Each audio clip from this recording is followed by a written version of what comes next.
Please let me remind you, this thing does not have regard for age. It does not have regard for gender. It does not have regard for race.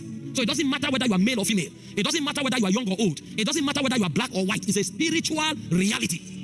One of the biggest crises of the younger generation is lack of light. They are confused. They don't know what to do. They don't know how to do it. They don't know when to do it, and they don't know where to do it. They are just optimistic about life. Nonetheless, I teach my people, if you are in the wrong direction, speed is not an advantage. It doesn't matter how optimistic you are. It doesn't matter how passionate you are. It doesn't matter how enthusiastic you are. If you don't have definite direction for your life, you are headed for destruction. This is why when light comes, direction comes. Psalm 119 verse 105, it said, thy word is a lamp unto my feet and a light unto my path. When a man has light, he has direction. And finally, number 6, light speaks of influence.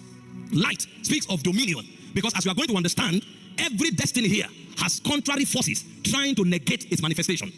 Anybody, anywhere, anytime is on Satan's radar, and he wants to make sure he doesn't fulfill destiny. John 10:10, the devil cometh not but for to kill, to steal, and to destroy. But I am come that you may have life, and life to the full. There is nobody here that Satan does not have a plan for. And so if you find people who fulfill destiny, regardless of the presence of Satan, they are operating by a force called dominion. If you don't carry that force, even if your destiny is revealed to you, you will not manifest it. And so when we speak of light, which gives people an advantage in life, we are also talking about a system or a force that negates the workings of darkness. We are talking about a kind of authority. As we are going to sit here for a while, you will notice that when it becomes 6:37, everywhere will become dark, but this hall will remain illuminated. Why is it so? Because darkness can't enter. There is dominion at work here. Everywhere you find light, light is a force. Light is a system of dominion. This is why we tell Christians and we teach them to shine. Because if you don't shine, the forces required to make your destiny count will not be there. What does it mean to shine?